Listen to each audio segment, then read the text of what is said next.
Szanowni Państwo, w dzisiejszym odcinku docieramy do Dalmacji, a że Dalmacja jest częścią Chorwacji, więc od nowego roku obowiązuje tutaj euro.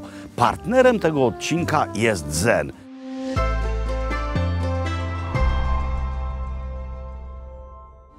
Dzięki posiadaniu karty Zen możecie uiszczać płatności w euro, a wcześniej wymieniać je po możliwie najkorzystniejszym kursie.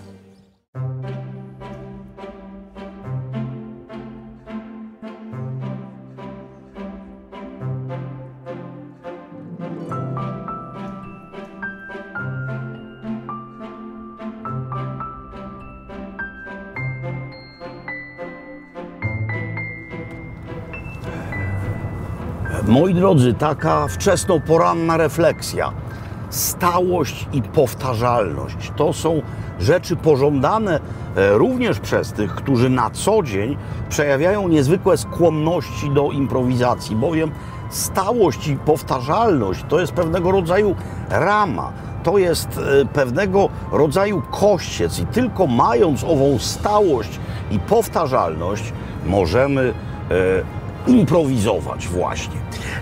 Wszakże stałość i powtarzalność są pożądane pod warunkiem, że dotyczą dobrych rzeczy. No a ta stałość i powtarzalność nie jest dobra, jest wręcz śmiesznie okropna. Jedziemy autostradą A4, niecałe 60 km, odcinek Kraków-Katowice. I co? Remont. Odkąd tędy jeżdżę, od momentu, kiedy ta autostrada jest płatna, nie było tu, moim skromnym zdaniem, ani sekundy sytuacji, kiedy by tu remontu nie było. Przecież to jest dobro wspólne, przecież my wszyscy z tego korzystamy i to jest po prostu ponury żart, ale ponieważ jest bardzo wcześnie, nie chcemy rozpoczynać w nastroju niezwykle pesymistycznym, zaraz tę drogę miniemy.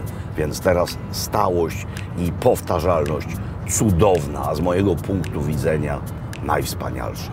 Moi drodzy, jedziemy do Dalmacji.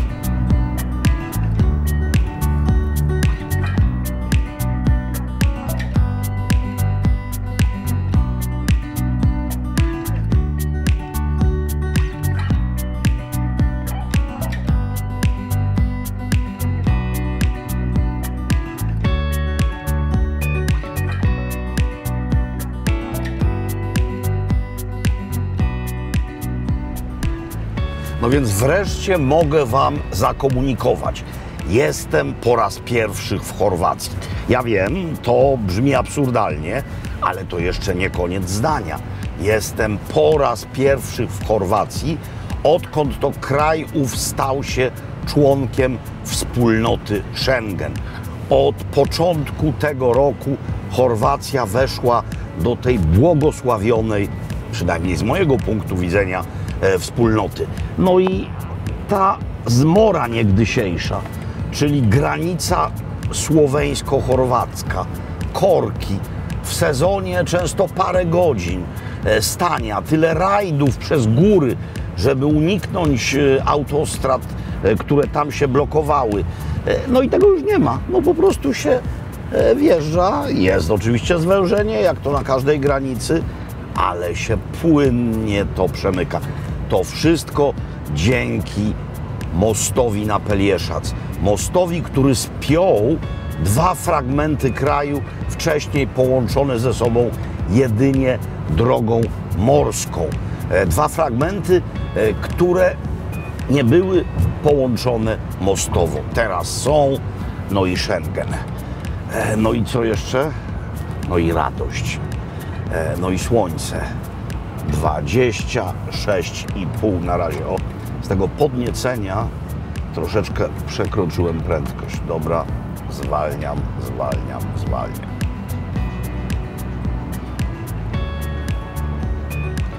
Tunel Sveti Rok, liczący sobie dokładnie 5681 metrów długości.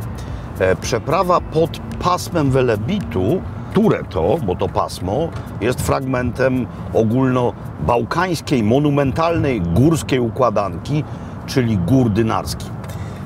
Ten tunel jest w pewnym sensie symboliczny, bo też to pasmo w tym miejscu to jest niejako granica dwóch światów. Zostawiliśmy za sobą właśnie Europę Środkową, klimatycznie, no i troszeczkę kulturowo. Przejeżdżamy, by po drugiej stronie mieć świat zupełnie inny. Mianowicie wkraczamy do Śródziemnomorza. No ja mam w tej chwili czarne okulary, ciemne okulary, przeciwsłoneczne okulary, mówiąc precyzyjnie, na oczach, ale to są dobre okulary i widzę nawet w tunelu. Natomiast zimą mam te okulary tu na podorędziu, bo nawet kiedy po tamtej stronie tunelu pługi, śnieg, to tutaj bardzo często jest jasność, bo tutaj właśnie zaczyna się Śródziemnomorze. Teraz ten masyw Velebitu będzie dość stromo, a z nim i autostrada, opadać w stronę kanału welebickiego, w stronę Adriatyku. No i właśnie ileż to razy tutaj, po raz pierwszy od paru miesięcy zakładałem na nos okulary przeciwsłoneczne, a potem z chłopcami, jak jeszcze byliśmy mali, bawiliśmy się. Stawiam lody, chłopaki, temu, kto pierwszy zobaczy palmę. Ale to był konkurs drugi, bo pierwszy był taki. Kto zobaczy morze, niech głośno krzyczy. No i za momencik Jadran, Adria, Mittel Euchop, kraina magiczna, Dalmacja. Już w niej jesteśmy. Mówiąc przed chwilą o granicy dwóch światów i określając ten, który zostawiliśmy po drugiej stronie tunelu mianem Europy Środkowej, myślę, że precyzyjniej byłoby jednak określić go mianem Europy kontynentalnej, bowiem Dalmacja ma to do siebie, że łączy w sobie parę światów. Kulturowych zwłaszcza, no bo geograficznie i klimatycznie jesteśmy już w czyściutkim Śródziemnomorzu. Ale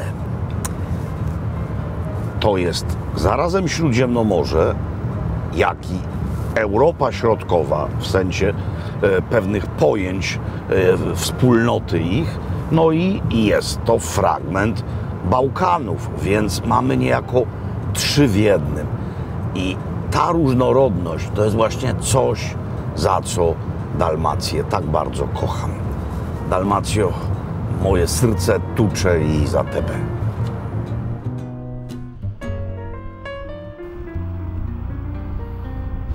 Jesteśmy tuż przy autostradzie, w bardzo spektakularnym miejscu. No tutaj przy samej autostradzie spektakularnych miejsc nie brakuje. To jest miejsce, które już znacie, bo przepływałem pod nim i wy to widzieliście. To jest mianowicie ujście rzeki Krka. I pod tymże wspaniałym mostem przepływaliśmy naszą jednostką poprzedniej, albo też jeszcze poprzedniej wiosny. Tak, jeszcze poprzedniej wiosny.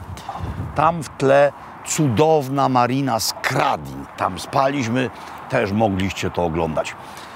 Nie chodzi o to tutaj, że podziwiam samochody, które jeżdżą po moście. Podziwiam te widoki, ale przede wszystkim sycę nozdrza, bowiem do nich zaczęło dochodzić to, gdzie jestem. Jak wyszedłem z tej zamkniętej puszki auta, czuję wyraźnie rozmaryn, szałwia, tymianek. To wszystko pachnie, to wszystko tworzy jedyny w swoim rodzaju bukiet i wzmaga apetyt. Ale na to również w tym miejscu jest recepta. No to rozpoczynamy ów pełen wygibasów taniec na jakże cienkiej, dietetycznej linie. No ale jakże się przed tym powstrzymać, przynajmniej na początku. Domowe fryty. Ekstatycznie dobre. Mięso z rusztu, zero przypraw. tylko sól, nic więcej. Świeże, dobrej jakości mięso.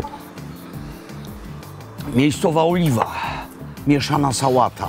No, wino, piwo, tym się zajmiemy przy następnym posiłku ewentualnie. Znaczy zajmiemy się niekoniecznie werbalnie, ale doustnie. A na razie, moi drodzy, coś, za czym tak bardzo tęskniłem. Za czym tęskniłem tak bardzo?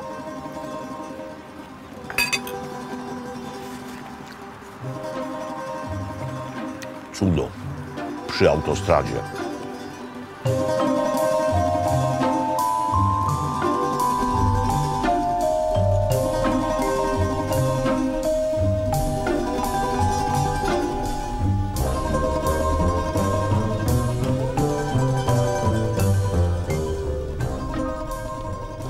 A oto i Pelieszki most, duma całej Chorwacji i przyczyna owego szengenowego szczęścia.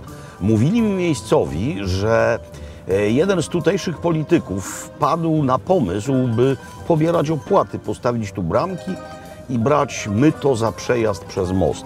No i kiedy to publicznie powiedziano, przedstawiciele Unii Europejskiej powiedzieli również coś, mianowicie tak, świetny pomysł, ale w związku z tym oddawajcie nam pieniądze, które Unia włożyła w ten most, a włożyła niemało, więc most jest za friko.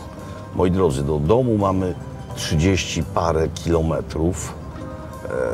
Kiedyś stąd do nas jechało się 1,5 godziny, to w tej chwili będzie, myślę, 1,5 godziny. Padamy. Idziemy spać. Widzimy się jutro. Ciao, ciao.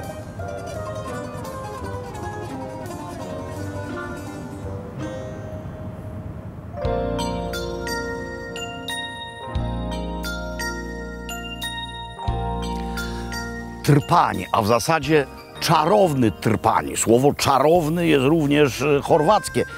Czarowni Marian. I nie chodzi tutaj o osobę imieniem Marian, chociaż nasz Marian też jest czarowny. Chodzi o fragment Splitu. Czarowni Marian Zvonik Svetoduje. Wróćmy do trpania. Teraz tylko dla przyjemności można tu przyjeżdżać, bo kiedyś przyjeżdżało się tutaj również z powodu konieczności. Ponieważ jak się człowiek nie chciał tłuc przez przejście w Neum, nie chciał przejeżdżać przez Bośnię i Hercegowinę, to była jedyna możliwość, aby dostać się na Półwysep. Więc prom, który teraz jest tylko kaprysem. Ta przystań promowa działa, jest bardzo ładnie odremontowana. No w ogóle nowe nabrzeże, albo też nadbrzeże, ponieważ forma nadbrzeże również jest poprawna. No więc jest tu pięknie. Jak człowiek tutaj się pakował na ten prom o 6 rano, a wstawał o 4 i ustawiał się w kolejce, to nie zwracał uwagi na to, jak tu jest ładnie. No, proza życia tak nim powodowała, że tylko modlił się, by się na prom dostać. A teraz można już tylko przyjechać i kontemplować. Tam figura Matki Boskiej. 15 sierpnia, jak tutaj jest święto, tak jak i u nas, to tam odbywa się taka kawalkada, wodna pielgrzymka łodzi. No w ogóle to jest cudne miejsce. Człowiek ma i dzięki temu żyje tendencję do przystosowywania się do rzeczy złych, ale człowiek również przystosowuje się wzrokowo do rzeczy dobrych i potrzebna jest pauza, maleńka pauza do właściwej konstatacji. To jest po prostu jedno z najładniejszych miejsc na świecie. Pierwsze zakupy stacjonarne, chorwackie, no więc pora odnieść się do tego, o czym piszą dość szeroko w różnych portalach naszych społecznościowych, turystycznych również, mianowicie jak to wprowadzenie euro wpłynęło na wzrost cen w Chorwacji. No więc pierwsza uwaga, tak, jest drożej. Natomiast druga uwaga, moim skromnym zdaniem, ten wzrost cen to nie jest kwestia wprowadzenia euro. a w każdym razie bardzo niewielka. No przecież są miejsca, gdzie euro nie wprowadzano w tym roku i tam również podrożało, cały Zachód. Są miejsca, gdzie nie ma euro, tak jak w Polsce, i również podrożało, i to czasami znacznie boleśniej. Nie tylko żywność, usługi. Chodzę do fryzjera, jak wiecie, mniej więcej od czasów pierwszej klasy szkoły podstawowej. Wcześniej mnie mama strzygła i przez wiele, wiele lat płaciłem za zwykłe strzyżenie bez mycia głowy, bo to czynię własnoręcznie, mniej więcej 3 dychy. W tej chwili to jest 7 dych. Panie Grzegorzu, to nie pretensja do pana. Ja wiem, o ile podrożała energia, prąd, ZUSy, SRUSy i to wszystko. Ja się i tak u pana będę strzygł, bo pan to robi bosko. Chodzi o to, że usługi musiały podrożeć, no skoro podrożały ceny nośników tychże usług u nas. A tutaj przez rok poprzedni podawano ceny w kunach i w euro. Był sztywny kurs euro do kuny. W tej chwili płaci się euro, ale są również ceny w kunach, czyli najpierw euro, potem kuny. No więc można to porównać. Podrożały różne rzeczy, no bo olej podrożał. O ile u nas podrożał? Ile to kosztowało na przykład? Litr oleju słonecznikowego kosztowało, moim skromnym zdaniem, mniej niż u nas, mianowicie kosztował ten olej euro z hakiem jest.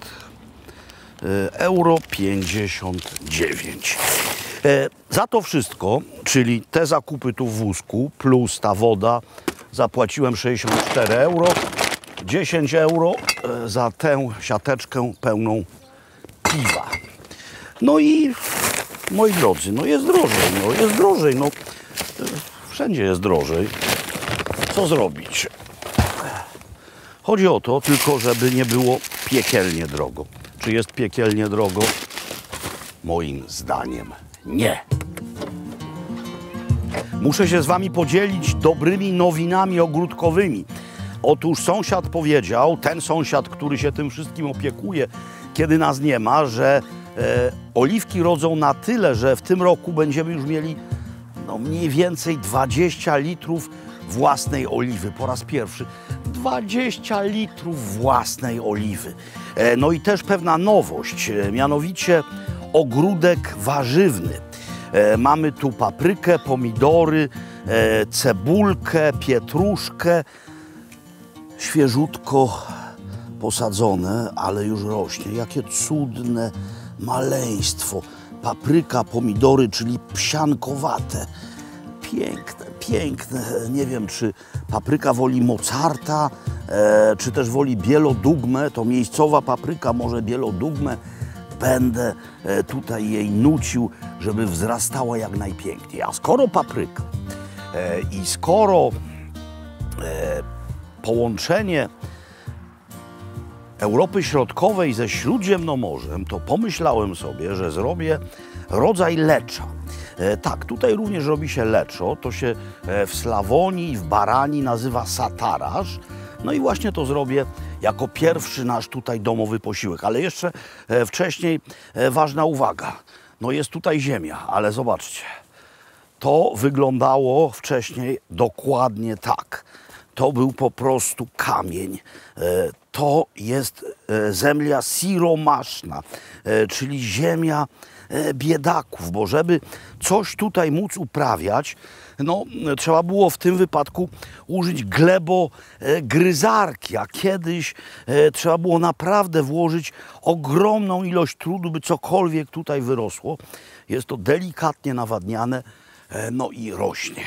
A ja jeszcze nie ze swoich płodów, z płodów sklepowych, bo to, co tutaj mam, przed chwilą, jak widzieliście, kupiłem, zrobię leczo, wel satarasz. Zacznijmy od papryki. Ta najpowszechniej dostępna u nas, czyli ta hiszpańska pękata, no nie za bardzo się nadaje na leczo. Wziąłem 2 odmiany, mianowicie taką pękatą. Też dobra jest taka podłużna, to się u nas nazywa papryka igołomska, ale niestety nie ma jej przez cały rok. No i wziąłem taką z Albanii, bo widziałem w sklepie. No, można powiedzieć niemal miejscowa, bo Albania bardzo bliziutko. Takiej miejscowej jeszcze nie ma, będzie za chwilę. Macedonia słynie z papryki, Albania również. No i co trzeba zrobić? Trzeba sobie to wszystko posiekać. Czyli cebula, tak zwane półplasterki. 3-4 ząbki czosnku, dajcie go ile chcecie. Czosnek znajdzie się w garnku razem z cebulą. To się ma tylko chwilę poddusić, więc nie trzeba najpierw dusić cebuli, a potem dopiero dodawać czosnku, żeby się nie przypalił. To jest pewnego rodzaju freestyle. Wieje bryza wczesno-popołudniowa. Mam pod tym kawałek papieru, żeby deska mi nie latała po stole. Dobra. Jeszcze lepszy byłby papier namoczony, ale tak też jest ok. No i teraz tak, jeśli chodzi o leczo, czy mamy w literaturze jakiś opis lecza? No mamy. W książce Wojciecha Żukrowskiego, mianowicie pod tytułem Kamienne tablice, która notabene dzieje się w Indiach, jest wspaniały opis robienia lecza. Żukrowski to był niezły miglans. Jego postawa moralna w czasach PRL-u była, mym skromnym zdaniem, niezwykle naganna, ale przy okazji był to niezły pisarz i akurat Kamienne tablice to jest dobra rzecz. Tam jest opis z bekonem robienia lecza węgierskim. Ja dodam odrobinę pancety. Oczywiście to można zrobić w wersji całkowicie wegańskiej, czyli można to zrobić na oleju. Gdyby to robili na Węgrzech, daliby pewnie smalec z mangalicy.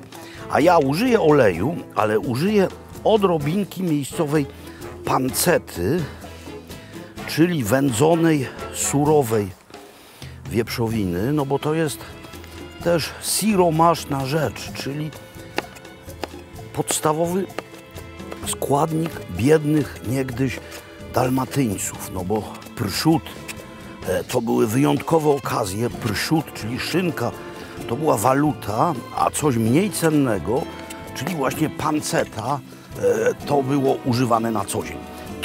Trochę, jak mówię, możecie to zrobić w wersji w ogóle bezmięsnej. Dobra, tu, a może tu będzie lepiej. Tu będzie może lepiej. Garnek o dość grubym i płaskim dnie, przed chwilą umyty, więc jest tam jeszcze odrobina wody. Ona za chwilę wyparuje.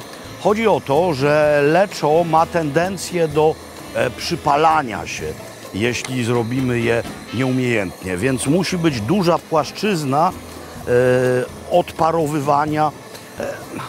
Wszystko zobaczycie. Dobra, i teraz odrobinka oleju. Tak, wody już tu w zasadzie nie ma, wyparowało. A, zapomniałem otworzyć. Ja wiem, u nas byśmy pewnie użyli oleju rzepakowego. Tutaj słonecznikowy jest popularniejszy. Oczywiście oliwa przede wszystkim, ale z olejów to właśnie ten. I teraz niech to zaskwierczy. Wtedy będziemy działać dalej. Ależ ta kuchenka daje po prostu jak piec martenowski. Panceta jest zrumieniona przecudnie. Teraz trzeba trochę uspokoić temperaturę, ponieważ teraz, właśnie teraz, należy metodą madziarską oraz metodą slawońską rozpuścić w środku paprykę w proszku. Słodka papryka w proszku. Ona się musi w tłuszczu rozpuścić i nie może się przypalić. Ile papryki? Odpowiedź jest jedna. Mucho. Dużo. Puno. Dobra. I teraz dorzucamy do środka cebulę i czosnek i stawiamy na możliwie niewielki ogień. Mieszamy. A jeśli sytuacja robi się zbyt gorąca, to podlewamy odrobiną wody. Trzeba przygotować resztę składników. Pomidory są już przygotowane, czyli po prostu Naciąłem je tutaj, o widzicie, w tym miejscu delikatnie, kiedy jeszcze były ze skórką. Zalałem wrzątkiem, no i potem ze skórki obrałem, czyli one są już tylko do wkrojenia. Trzeba przygotować papryki. Ja nie lubię, jak te kawałeczki papryki w leczo albo w sataraszu są zbyt małe. Więc w zależności od tego, jak te papryki wyglądają, staram się kroić je tak, by coś było widać. Oczywiście wcześniej trzeba to pozbawić gniazd nasiennych, wykroić tutaj te błonki ze środka albo wyrwać. No i co? No i tak. Moim zdaniem takie kawałki będą idealmente. Czyli mamy tę, a tę bardzo podobnie. Jedziemy w ten sposób. Wydłubujemy gniazda nasienne, urywamy wewnętrzne błonki i ciachamy, powiedzmy tak. Cebula zrobiła się maźglata, czyli mówiąc inaczej wiotka. Pamiętajcie, że tam musi być odrobina wody na dnie, gdyż inaczej to przywrze, przypali się, skarmelizuje paprykę i będzie niedobre. Teraz musimy spowodować, żeby już bez wody tam się pojawił płyn. Bardzo proste. Co ma w sobie dużo płynu? Pomidory. Więc teraz wkrawujemy właśnie teraz, bo kolejność czy papryka, czy pomidory nie ma znaczenia dla jakości potrawy, a jeśli damy teraz pomidory, to one za chwilę puszczą sok i będziemy do tego mogli włożyć paprykę bez ryzyka przypalenia. Byle jakie kawałki, to się i tak rozpadnie. Jeśli chcecie, żeby od razu było więcej w tym płynu, to wystarczy po prostu je nieco odcisnąć. O. Teraz, właśnie teraz należy rzecz posolić. O co chodzi? Chodzi o to, że sól wyciąga wodę. Więc chcemy jak najszybciej osiągnąć moment, kiedy te pomidory puszczą sok. Więc właśnie teraz dodajemy tutaj trochę soli. Mieszamy jeszcze w tej chwili i to za chwilę powinno mieć postać taką, jaka być powinny, jakiej oczekujemy. Powinno mieć taką postać, żeby dało się dodawać do tego paprykę. Na razie baczymy, by nic nie przywarło. Zaczyna podchodzić wodą spod pomidorów. O to chodzi. O tośmy właśnie walczyli. Przypalenie nam nie grozi. Teraz przedostatnia rzecz. Mianowicie papryki do środka. Powiedziałem przedostatnia, bo jeszcze pójdzie tu jeden składnik, który nie jest konieczny, no ale o nim potem. Z przypraw można dodać tu jeszcze trochę cukru, jeśli pomidory tego wymagają, odrobinkę cukru do smaku, no i ewentualnie dosolić. I teraz to wszystko, ponieważ już się nie przypali, przykrywamy pół godziny, góra 40 minut, powinno być gotowe. Co jakiś czas wystarczy garnkiem wstrząsnąć. No więc mamy chwilę, opowiem o tym składniku, który będę dodawał na samym końcu, na 10 minut przed gotowością do jedzenia. Otóż Węgrzy dodają do lecza coś, co się nazywa leczo kolbas. No i to jest kiełbasa, taka dość papieżana, szczerze mówiąc, zmielona w sposób bardzo pedantyczny, rzekłbym. Ja za nią nie przepadam, no ale ona tam często jest. Powiedziałem, uwaga, moi drodzy, nie jedzący mięsa. Zrezygnujecie z pancety, możecie ominąć ten fragment, będziecie mieli rzecz bezmięsną, wegańską. Ale jeśli jecie, to tutaj występuje coś takiego, co nazywa się krańska kobasica. No i jest to kiełbasa parzona, słabo rozdrobniona, która ma apelację unijną. Zresztą bardzo ciekawa rzecz. To jest kiełbasa popularna od XIX wieku, również we Widniu. Sam cesarz, ten przedostatni, czyli Franz Józef, zażerał się podobno krańską kobasicą i był po wejściu do Unii Słowenii, a potem Chorwacji, był pewien spór pomiędzy tymi krajami, mianowicie apelacyjny. No tak jak między Polską a Słowacją o oscypka. Myśmy mówili, że nasz jest oscypek, a Słowacy mówili, że osztypek jest ich. No i zdaje się, że Słowenia wygrała ów spór, tak mi się wydaje, nie dam sobie głowy uciąć, no bo to jest produkowane i w Słowenii, i w Chorwacji na pograniczu, ale krańska kobasica, krańska gora jest w Słowenii. W każdym razie kiełbasa, która nie wymaga gotowania, ponieważ jest parzona, wystarczy ją wrzucić do wrzątku i zaparzyć, a ja będę kroił ją w plasterki i dodawał pod sam koniec do lecza, aby tylko złapała temperaturę. No widzicie, taka jest w przekroju. Są dwie wersje, mianowicie łagodna i pikantna. Wziąłem pikantną, nie dodawałem do środka nic ostrego. Można tutaj dołożyć jedną ostrą papryczkę. To na końcu dodam. Rzecz będzie gotowa. Niechaj się gotuje. Na efekt finalny naprawdę nie trzeba czekać długo, a jest na co czekać, choćby i całą wieczność, bowiem ten efekt finalny jest cudowny.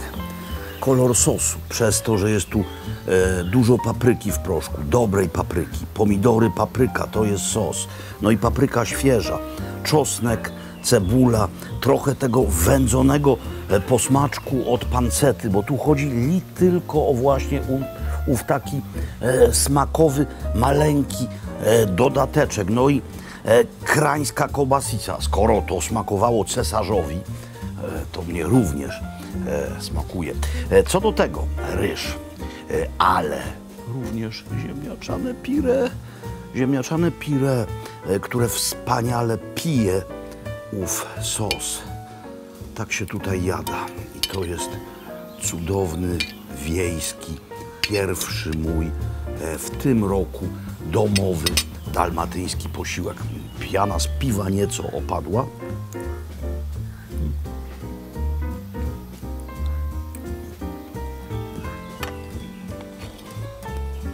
Jak widzicie, papryka się nie rozpadła. Ona ma być wiotka, miękka, ale nie ma zamienić się w miazgę. Po tym mała drzemeczka. No i co? Zgodnie z tutejszym rytmem dnia. Kolacja.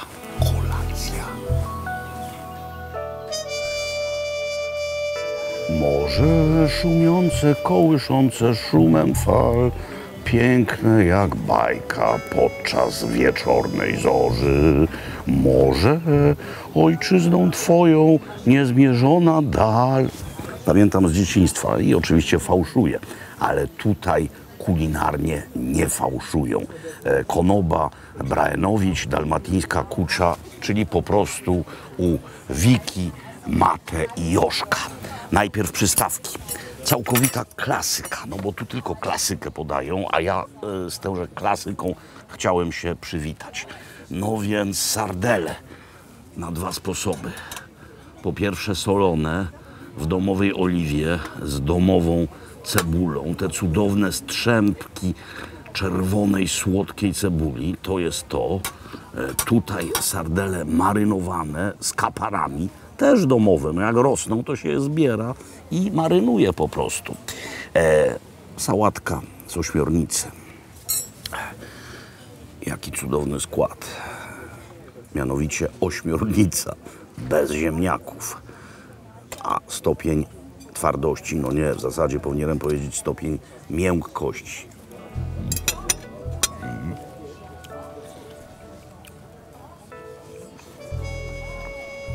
Pasztet. Pasztet z tuńczyka, tuńczyk z konserwy, masło, przyprawy. Do tego idą grzaneczki, jeszcze ciepłe. No a jak ktoś chce coś bardzo ciepłego, to są małe rybki. To są sardyneczki prawdopodobnie, maleńkie w całości, wrzucone na głęboki tłuszcz, wcześniej tylko oprószone mąką. Ale się za tym stęskniłem. To dopiero przystawki. drugie, jakże miejscowe, jakże emblematyczne i jakże morskie. Joszko sam łowi ryby, no więc to jest niejako plon połowu porannego. Co mamy? Mamy dwa rodzaje ryb. To jest brancino, czyli brancin, czyli okoń morski. To jest kirna. Kirna to ryba drapieżna z rodziny strzępielowatych, która ma bardzo dziwną polską nazwę. Przed chwilą ją wystukałem, ale już zapomniałem. Ichtiolodzy specjalnie jej nie powtórzę, bo będziecie potem pisać, że coś źle powiedziałem. W każdym razie kirna ze strzępielowatych. Ona może być i ogromna. No, kiedyś jedliśmy kirnę taką, a może być jeszcze większa. Ryba drapieżna. Niezwykle smaczna. To są langustynki, to są kalmary z rusztu, no to wiadomo, to jest blitwa i ziemniaki i chyba trochę cukinii. No a to są domowe fryty, samo dietetyczne zło, ale ma tak dobre ziemniaki. To jest.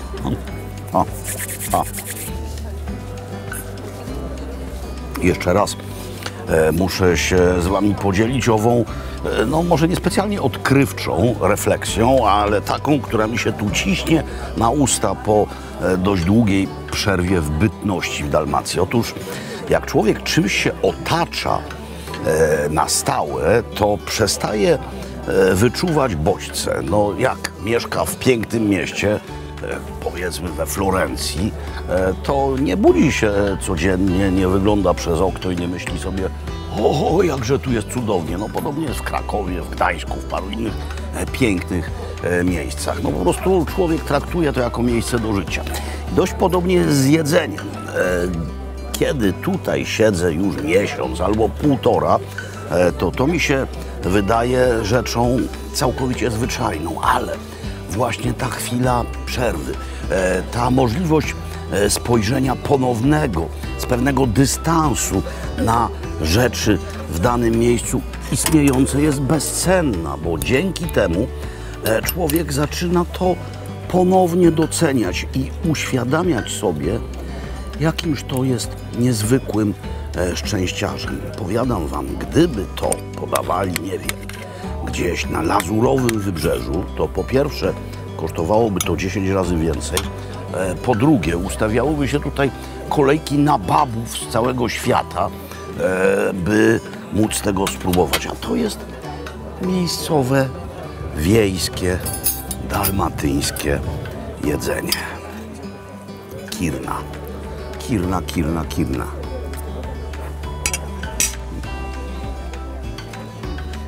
Ten delikatny aromat rusztu, oliwa i sól. Nic więcej. Kochani, z pełną gębą się nie mówi, więc mogę wam już powiedzieć tylko jedno. La cunocie.